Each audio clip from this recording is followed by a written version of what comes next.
I would like to present briefly the ah breath. How many of you know about the ah breath? A few people. The ah breath is a Tibetan Buddhist practice that is designed to help lay people die better, people who aren't super duper meditators who can do something called poa, which we'll explore shortly. And ah is spelled A-H. The ah breath can also be done with a partner who's not dying, because what the ah breath's main result is that it takes one way beyond a sense of separate self into vast spaciousness. So just in terms of being able to talk about it easily, let's call one person the helper and the other person the patient. Traditionally, this is taught to family members, and then they do this with their dying relative as the person is approaching death, in the days and weeks as the person approaches death. The practice could be not any more simple than it is. And the practice is simply when the patient breathes out, the helper says, ah. And that's all there is to it. So to set this up, the patient is lying on her or his back, and the patient's clothing or bedding is arranged so that the helper can visually see the patient breathing in and out, the rising and falling of the abdomen and or the chest as the person is breathing. And if the helper gets some sense that the patient is agitated, you can give the patient some basic relaxation instructions, because basically the patient needs to relax enough that they can pay attention to the sounds you're making. The only instructions to the patient are, listen to the sounds I am making and just relax and be present for this. So, why is this ah breath so effective? And I will say that it can be remarkably effective. At times, the patient's respiration rate will slow down from a normal of 12 to 20 times a minute down to 4, 3, even 2 times a minute. The reason it's so effective is that ah is the seed syllable of the open heart. So that each time the patient is letting go of her breath, the helper is making the sound of letting go into the spaciousness of the open heart. There's a teacher named Rudolf Steiner. He developed Waldorf schools and biodynamic gardening.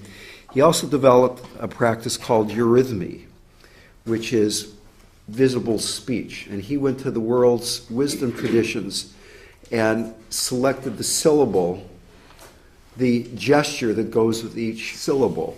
So, for instance, the gesture for ah is ah, throwing out your arms. And if you try to do the opposite, go ah, ah, it just doesn't feel right. So that each time the patient is breathing out, you're encouraging them to do that, to open more deeply. To actually physically open in their body this way? No, no. You are not encouraging them. And the patient, sometimes they can't even move. They're so close to death. Some other pointers, it's better not to be touching the patient, because that brings them back to the physical, and the ah breath takes the person way beyond the physical. If the patient is breathing really, really, really slowly, you don't have to make your breath that long that you're starting to turn blue. Or if there's a long space between their breaths, it's okay for you to breathe. You should be close enough to them that you don't get exhausted by making this sound for 20 to 60 minutes. Now, I've done this exercise in a lot of groups, and sometimes I don't have Curtis along, and sometimes there's an odd number of people in the group, which means that I end up in the dyad with somebody, and we do it both directions. We're not going to do that because it takes about an hour to do it both directions, and this is a slightly shorter workshop than a full 2 days. But when I end up being the person who's being odd, You're the odd person. when I'm the odd person, yes, which is almost always. Thank you very much for those of you who know me. When I'm the odd person, I am again and again surprised at how deeply and quickly it takes me into this vast expanse of space. Let me give you a couple of cautions about the breath by telling you a couple of stories about things that have happened to me. One time at Naropa Institute, I was there teaching the breath. There was a room full of people, and it seemed to be going well. And then one of the participants who was lying down started sobbing, these heart-wrenching sobs. Her partner, who was making the sound, became concerned, raised her hand. I came over and I said, why don't you just stop making the sound and just put your hand on her arm, and when the exercise is over for everybody, we'll talk about what happened. And when that point came, the woman who had been sobbing said that when she had been a young girl 25 years earlier, she had been sexually abused, and in that process, partly smothered. And this was the first time she had felt permission to take a full breath in 25 years. So that when somebody deeply and suddenly relaxes, it is certainly possible that deeply held emotional material will come out. And if you're not comfortable in being the witness to and holding the space for someone who is feeling this deep emotion, then maybe you should have somebody else there, or think twice about doing this. The other cautionary tale, I was leading a workshop up in the wilds of northern Ontario, and once again the breath seemed to be going just fine. Everybody seemed to love it. It was all done, and I said, well, how did it go for everybody? People were saying, this was great, I feel so open and relaxed. Then one guy said, I had a really frustrating time. I feel very anxious now. It didn't settle me down at all. It just, I feel horrible. And I said, well, what happened? He said, well, my partner made the sound for a few out-breaths, and then she skipped an out-breath and started making it on the in-breath. And she did that for a while, and then she went back to the out-breath, and she kept going back and forth. And I said, well, do you know your partner? He said, yeah, she's my ex-wife.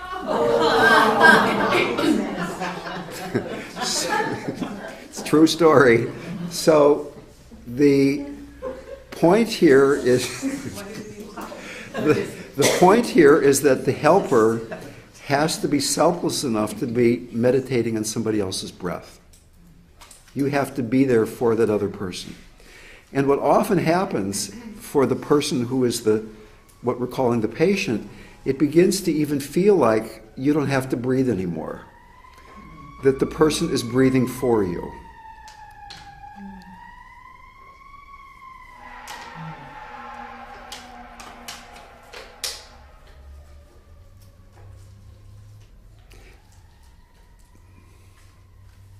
It feels like the person is breathing for you. So, are there any questions about that before I demonstrate it? And I'd like to say just one other thing, and then we'll get to the two of you. I would really encourage everyone who thinks you might ever put this into practice with someone who is really ill to do it with a friend, so that you're not doing it for the first time in a critical situation and you say, well, do I really know how to do that or not? And even beyond that, if you're in a relationship where you're talking more about our relationship than you would like, do the breath with your partner. It's a way of being with somebody far beyond personality. For how long? 20 to 60 minutes.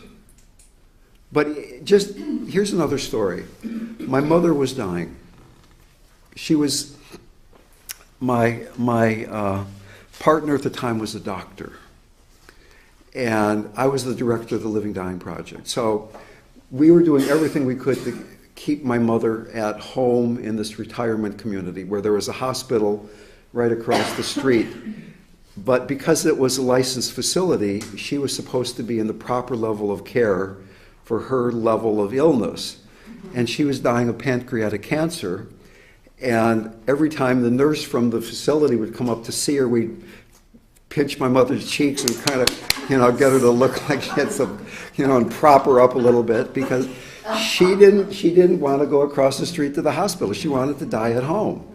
And I'm Dr. Dale, and I had my friend who was a doctor, and we had it all under control. But eventually, it became clear that we were pulling a fast one, and for the last 36 hours of her life, they took her across the street and put her in what's euphemistically called a semi-private room with a poor woman who had a bad leg. And my mother died in that room. So the last maybe 12 hours of her life, she was not really unconscious, but she was kind of expanding off into space. And I was sitting there meditating like crazy, and she was off there, and we were having a great old time. And a woman popped her head in the door and said, "Does Mrs. Borglum want her hair done today?" And I said, "No, she doesn't want her hair done today. Maybe next week," or something like that. And that intrusion changed my mother's energy. She there was some jarring quality, and she came back into her body some. And I did the breath with her for 20 seconds, maybe 2 breaths. She went right back out there again, and then I just went back into spaciousness, and we hung out together. And then finally she died at like 2 a.m, very peaceful, very quiet. And I sat with her for about 2 or 3 hours. It was still dark. And I had to urinate, so I didn't want to disturb the other woman there in the room, so I decided rather than going to the bathroom in the room, I'd go out in the hallway. I wouldn't go in the hallway. I would go out in the hallway to find the bathroom that was out in the hallway, and I'm walking down the hallway, and the nurse says, "How's your mother?" And I said, "She's just fine now, she's dead." And everybody freaked out, and they came running into the room, and they said, "Why didn't you call us?" And I said, "Because it was exactly the way you're behaving right now."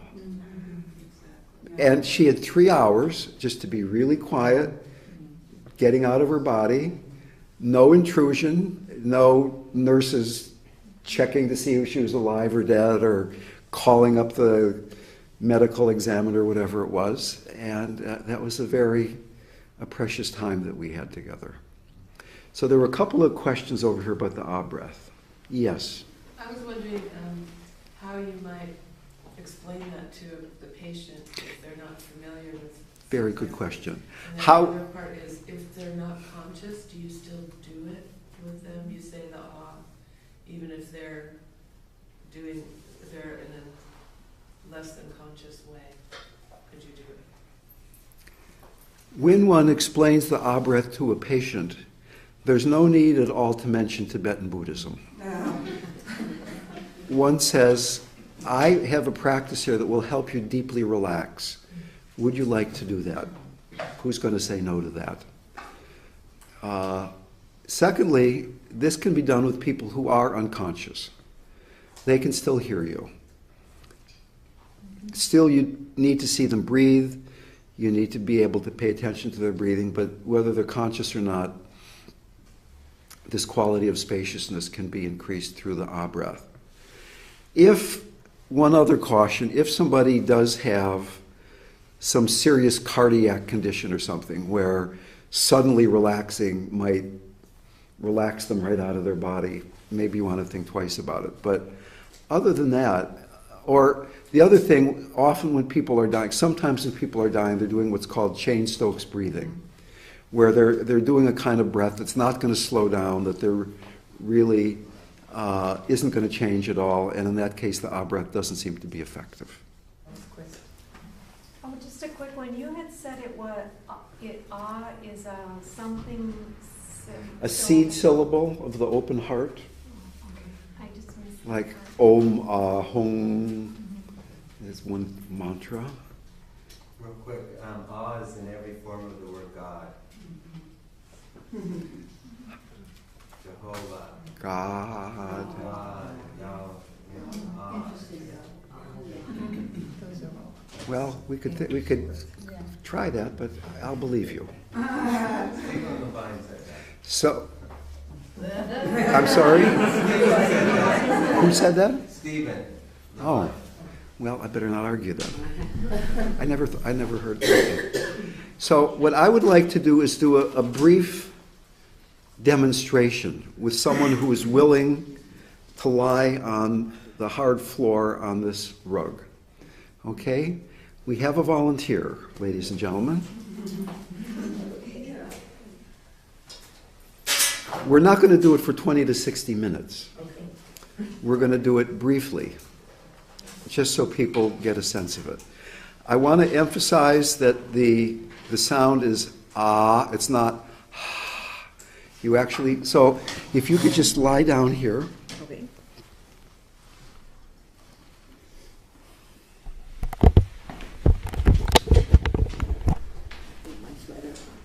I just open it up so I can see you breathing. Yeah, that would be good.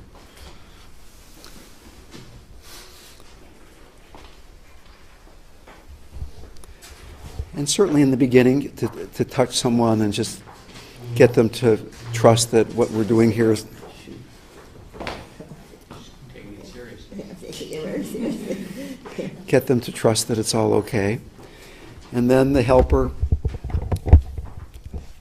The other important point, which I did not make, is that as the helper, I could be making the ah sound just like a parrot, or I can put my inner ah into the sound.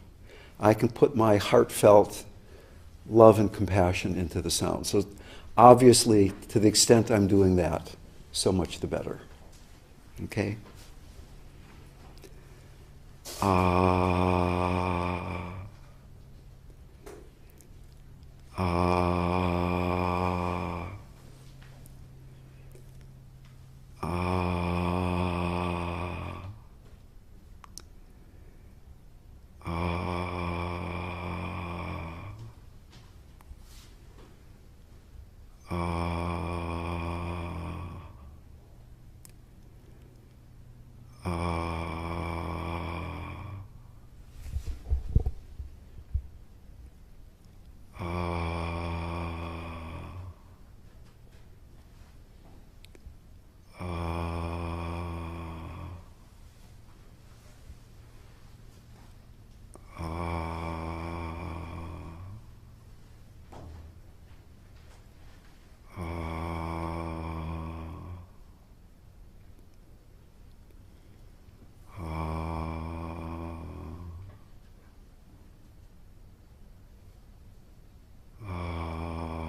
And we'll stop there. I think Ira was just getting to the point where she was starting to relax. The breath was beginning to slow down a bit. Sometimes it takes a lot longer than that, sometimes not. Anything you would like to report at all? As I say, that was very brief. Just that I noticed initially some tension and then my attention wandering, so I brought it back rather than being somewhere else, just to come back to the breath and the sound of your voice. And certainly, she's in a rather self-conscious position here, lying on the floor in front of a bunch of strangers. So often when we're doing this demonstration, it isn't quite the same as being in a room with just one other person, and you have a very intimate connection with that person. So thank you very much. Yes, I would touch the... Starting over seated. I would... It's so hard because I like to wander around when I'm talking, so being still like this has not been the easiest thing. I touched her at the end just as a way of grounding the whole experience, and it's certainly good to spend some time making sure the person is back in their body. The takes you to, as I say, can potentially take you way out there. So, are there other remarks or questions about that? Yeah. I noticed your tone was very low. I wondered if that's... I'm just practicing to be a Tibetan. It doesn't have to be. It was relaxing in itself, just the sound. Yeah, I mean, just do it in a natural voice. I mean, when I get really relaxed, my voice gets lower like that. And I mean, that does bring up a sort of an interesting point, and that is that most of us have physical barometers of our consciousness. So that when I get more relaxed like I am right now after just doing the breath and not doing all this other stuff, you can probably tell my voice sounds a little different. For some people it's your voice, it might be some slight raising of your shoulders, it might be any number of different things. But you might find something that you do as the first thing when you start becoming unpresent. And it's not 0-1, you're present or not present. There's a whole continuum of you're kind of present, you're fully present, you're like that. So, I mean, if I really drop down into my belly and let my body open up, my voice starts changing. Sometimes when I'm talking, I get excited about my thoughts, and then my voice it has a different quality to it. So I was not trying to have a different voice there. Could this be a way of helping people connect? And in a way, it's not connecting. When I was doing that, when the two of us were doing that together, we were not really connecting in some way. But I was facilitating her going beyond the personal. So, for example, I ran this facility in Santa Fe called the Dying Center. We had somebody dying. I think maybe did we talk about this a bit yesterday? And it was a very intense place to be living because there was almost always somebody dying in one or more of the bedrooms. But what we did was every day the staff tried to meditate together. So that even though we were living on a very tight budget, I was paying people $200 per month plus room and board. And out of that, well, this was a long time ago, and $200 bought a little something, but still, it was not much money. People maybe had some little gig on the side or something. But we meditated together every day, so that we met at that place beyond personality. And then we came back to this container we were living in, where people were dying and relatives were upset and lawyers and doctors and the whole thing was going on. There was a lot of problems, whatever problems mean. But because we had connected beyond problemness, there was the bigger window frame that I presented during the meditation today. So that certainly, if you have a relationship with somebody else, or you're trying to facilitate a relationship between two other people, and there is some stuckness in that relationship, to allow two people to go beyond the level of personality. Maybe doing the both directions. One person does the and then the other person lies down and like that. to enable, to facilitate people going beyond personality. Then you come back and you still got those problems, but they're in a much bigger context. Now, as an example, and we will have a chance, I hope, to talk about physical pain sometime before the last hour ends here. But Stan Grof gave LSD to terminal cancer patients as a psychotherapeutic experiment funded by the National Institutes of Health. And it was a very successful experiment. It turned out that it helped people die in a much more open way. But what they did find out that was a big surprise to them was that because these people, to get into the experiment, had to have quote-unquote terminal cancer, that a lot of them had chronic intense pain back in the days before hospice was quite so good at pain management.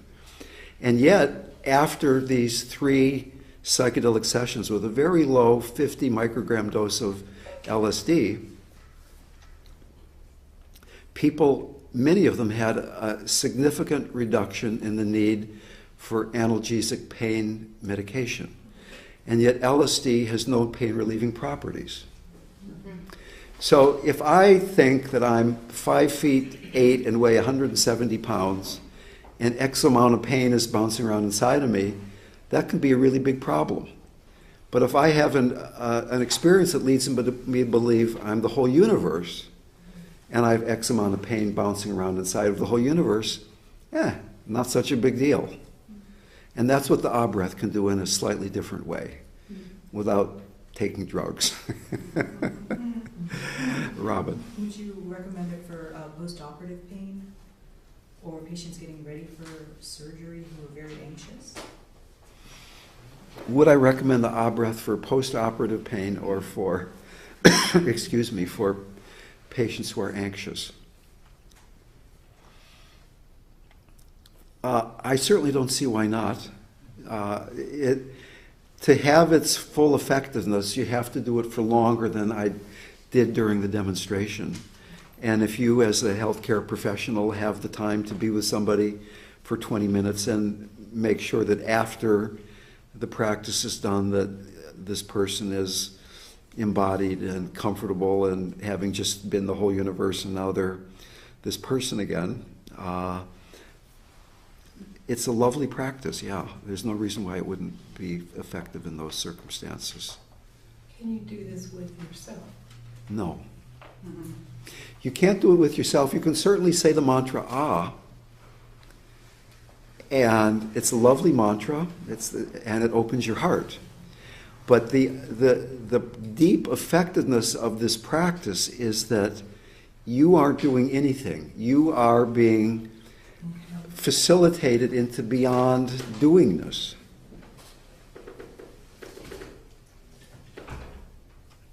And I even mentioned before that my experience is that eventually I'm not even breathing. The other person's breathing for me by making the sound. Even though they're following my breath, they're not leading me with trying to get me to make the Ah because my breathing is slowing down. I feel like I'm not even breathing anymore. I feel like I'm not,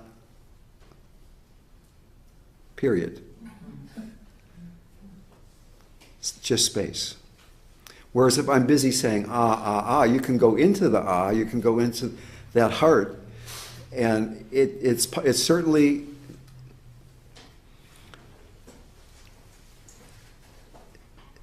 one can say a mantra in a way that you go beyond the sound and go beyond the sayer of the mantra. The mantra can take you through to that space, but then at that point you're not saying Ah anymore. So that there's vocalization of a mantra and then sub-vocalization mantra in the mind and then mantra in the heart and then nothing at all. So there's that. There's that. Okay. So what we're getting at here is levels of care, levels of support in working with somebody who is suffering or somebody who is dying. Practical guide to healing. Some of these are obviously things you can do for yourself. Some of them, like the ah breath, you do for somebody else. And I would like to go through these levels of healing practice. I will start at the most refined and preferable level and work our way down to the most gross is not quite the right word, but the most robust and available level. If you can rest in nature of mind with someone else, that is the ultimate healing practice. And I have talked toward the end of each of the 2 guided meditations, each of the 2 days, about nature of mind. Nature of mind is simply the direct perception that all experience is of one taste, beyond good and bad, right and wrong, being ashamed or not ashamed, whatever it might happen to be, that we go to the place of just resting in that spaciousness where there's not a we who's resting. There is just spaciousness. We all experience that to some degree or another many, many times during the day. You're walking down the street, you look at the sky, you hear a child's laughter, you hear a siren going by, you stub your toe and feel pure pain. And before the story starts about any of these things, the direct perception just being there in your life, nature of mind. Often, though, we don't recognize it as such. So there is nature of mind and there is recognizing that. So that is the ultimate healing practice. In various spiritual traditions it's called various things, but the ultimate practice, or more accurately, non-practice, in each tradition is resting in nature of mind. In Hinduism it's called Advaita Vedanta. In Buddhism it's alternately called Dzogchen, Mahamudra, or Mahā'ati. Some of the people who talk about this most eloquently are people like Ramana Maharshi, Adyashanti, Eckhart Tolle, John Klein. Maybe you have your own favorites. Certainly one can get to that place not through the more mental way of doing it that the people I've just mentioned talk about, but one can get there through devotion in the way that I was just implying through the conversation about mantra. And in fact, I will say that even John Klein and Ramana Maharshi, even though they talk about nature of mind in a very direct way, were at heart extremely devotional people. So first level of practice, resting in nature of mind. Second level of practice, and once again, what we're doing here is really going through the grid backwards. Okay, second level is empowerment. Calling into effect, calling into presence the deity who heals the present circumstance. In Tibetan practice, there's something called Phowa, P-H-O-W-A, sometimes spelled as 2 words, sometimes as 1 word, P-H-O-W-A. And we will do a Phowa practice in our concluding meditation here today. But very simply, it is, and it's explained very beautifully in Sogyal Rinpoche's book, The Tibetan Book of Living and Dying. And Phowa is something that, once again, can be done with a dying person, but it can be done with anybody at all. You can even do it for yourself. And How do you spell it? Huh? How do you spell it? P-H-O-W-A.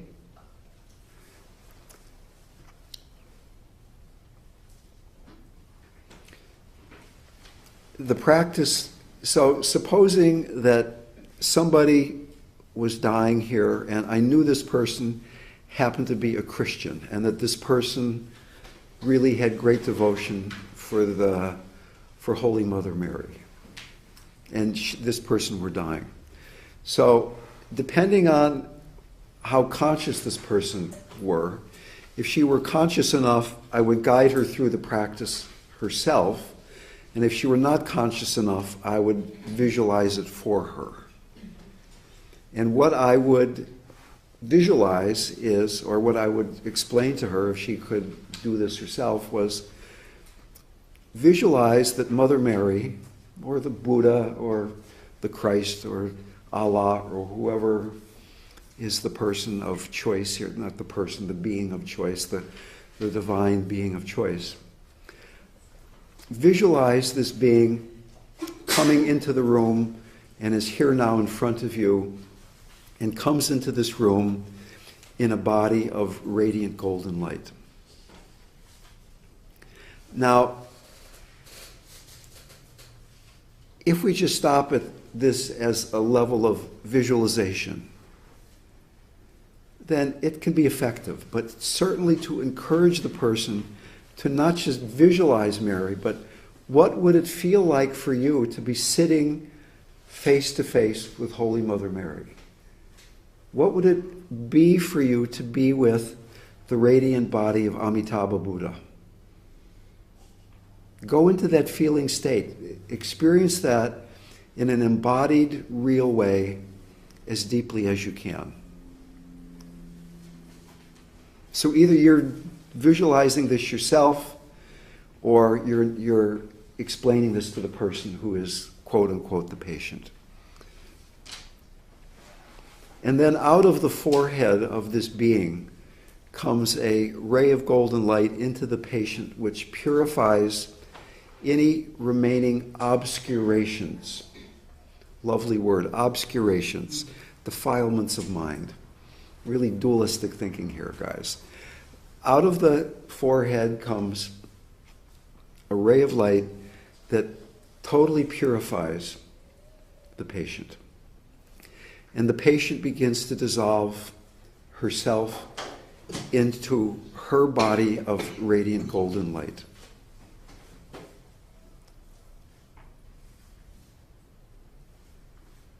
So now there is Holy Mother Mary as golden light, there is the patient as golden light, and they begin to merge, they become one. You can add certain things, verbalizations here, that in fact, this is the reality. This is not a visualization. Your nature is radiant light. Holy Mother Mary is always present in front of you. This is not visualizing something that isn't already happening. It is revealing that which is in fact truth. So that the patient now merges into Holy Mother Mary. And if you're doing the visualization, you can include yourself. You can be purified of obscurations. You can merge also. And then this being that is now merged gradually leaves the room, the local area. And that's Poa. That is at the level of empowerment, bringing wisdom, bringing healing to self or to someone who is suffering, someone who may be approaching dying. If the person is not somebody who is able to do this visualization, or is not somebody who would like to have it done for them, is not somebody who is interested in becoming a ball of golden light and merging with another ball of golden light, somebody who's maybe a scientist or something like that and says, no, that stuff is not for me, we come back another level to compassion. Tonglen practice, the Ah breath, or merely radiating compassion for this person or for yourself. If you can't even do that, you come back to the level of invocation, prayer and aspiration, saying mantras, calling out to the beloved.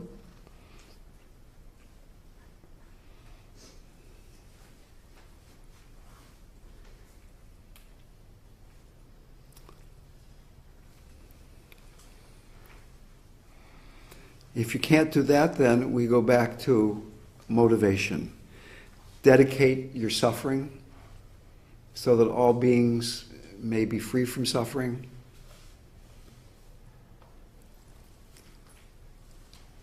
Or even just remember the wholesome actions that the person has performed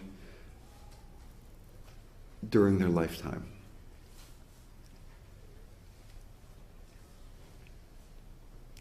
So, everybody at least has performed some wholesome actions. And most people are willing to, as they're approaching death, to try to dedicate their life to other beings, have some motivation for betterment. And if they can do that, then maybe they can reach out through invocation. And if they can do that, maybe compassion practice is possible. And if they can do that, maybe POAP practice, empowerment practice is possible. And if that's possible, then finally, non-dual, non-practice. So, those are our bag of tools in working with patients. Basically, when I'm working with people who are suffering, I do Tonglen, I rest in nature of mind, and if I get too discombobulated, I go back to grounding and centering. And that's pretty much what I do. And that's just because of my own personality structure. For somebody else, maybe the more empowerment, calling in the deities and stuff is more to your liking, or other kinds of compassion practice. But these are very powerful, very available, very straightforward practices. It's incredibly useful, I think, to see the hierarchy of how they can be applied, and at the same time to realize that none of this is a linear process in any sense of the word. Okay, that one needs to be entirely flexible. And the whole thing where we were talking about before with the solitaire example of the mind doing, not calming down and playing solitaire, to be able to be flexible enough to see that instead of trying to stop the mind now, what really is going on is there's some emotion underneath that's crying to get out. So that it takes a great deal of humility and flexibility, and at times even courage, to again and again change course from, originally I was going to be doing Tonglen with this person, and all of a sudden I noticed that I'm feeling uptight myself and I got to start doing Tonglen for myself. And I'm doing Tonglen and now I'm feeling completely ungrounded and I've got to get back to being present here myself. And as I do that, boom, all of a sudden I can open up into non-duality again. So it's like all this stuff is kind of swimming around, floating around maybe is a more accurate feeling from inside of me. And being around someone who is dying can be a profound blessing for your life and for your practice, because they are very often open to these practices in a way that somebody you meet on the street or even your life partner isn't going to be open to. But when somebody has a pretty clear sense that they're going to die and they don't know when, but they know it's probably going to be pretty darn quick, then there is a great deal of openness, at least in some people who've had the proper support, background training in their lives, to take this leap. I do this work not because I'm interested in dying at all. Somebody reported to me that they said that they were talking to somebody about what they'd been doing yesterday, their friend said, "How morose." And I do this work not because I'm Mother Teresa in drag, or not because I'm particularly interested in death, but because it's the most alive thing I can find to do. If I'm around somebody who's dying, there's no time to beat around the bush. How alive can we be together right now? What can we do, you and I, right now, so that I'm more alive and you're more alive, and it might help you die and it might help me when I'm going to die one day?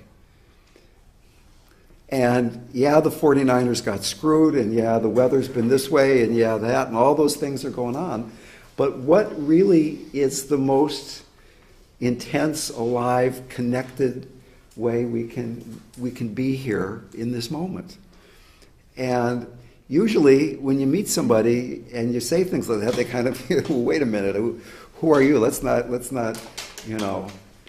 do we have that degree of intimacy? Can we really behave like that? But when somebody's dying, even like a total stranger, I've been able to connect, to merge with, to become one with somebody who's dying, often more fully than relatives I have that I've known for many, many, many decades. My blood family.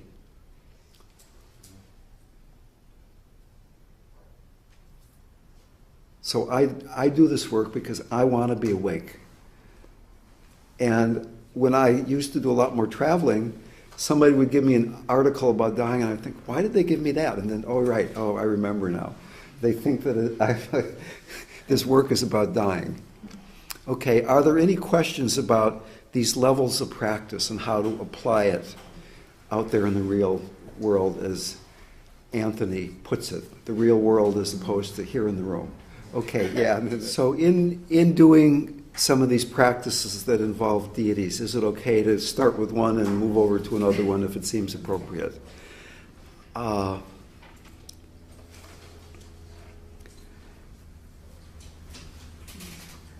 would like to make these teachings available to people who are even really very identified with being Christian and Jesus is the way. And at the same time, someplace deep in my heart, I believe there's one God. And whether you have this name or that name doesn't really make all that much difference.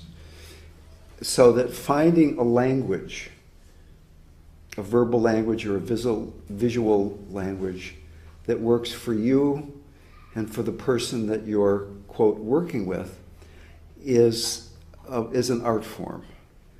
And if it seems that you start out and you're talking about Jesus and all of a sudden Kali comes into the room, then trust that and see what happens. I had the great good fortune to work with this one woman. I was called up, this was some years ago, and she lived in Pacific Heights. I lived in Fairfax, so it was quite a drive, and I was very busy. And she said, I'm dying, and my doctor knows you, and he recommended I call you. And would you be willing to work with me? And I said, well, you live in San Francisco, and we really only are working with clients in Marin now, because I don't have time to do a lot of driving. And the more she talked to me, I couldn't say no. There was something about the way she asked. So I drove over to see her the next day, and she died 27 days later, and I saw her a lot of those 27 days. And during this time, she was somebody who had never done spiritual practice, but was one of the most open, unneurotic, healthy, loving, generous, fantastic people I'd ever met. So that when I said, what do you want? She said, I want to get free before I die. And this was at a time when I hadn't really formalized what I'm talking about quite as much as I have now, but I presented to her essentially the stuff we've been talking about. And she just went through these things day by day. And one day I came to her and she said, I need a mantra, give me a mantra. I said, I don't give mantras. I'm not in the business of giving mantras. And she said, I need to have a mantra. I said, well, okay, say Ram. And I came back the next day and she said, Ram didn't work, but the mother appeared. So I started saying Ma. I said, fantastic. Say Ma. So she was saying Ma, and she was just becoming this radiantly filled with the mother.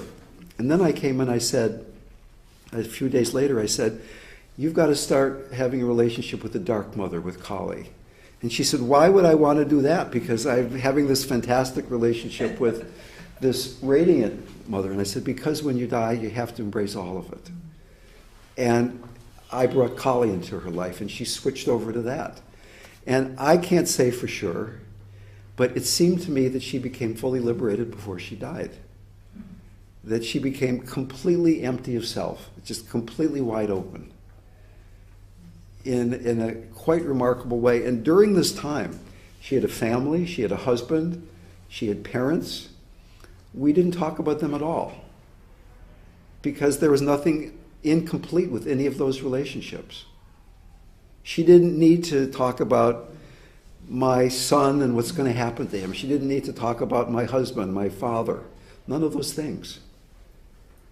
All she wanted to talk about was God and how to find her identity, her union with that.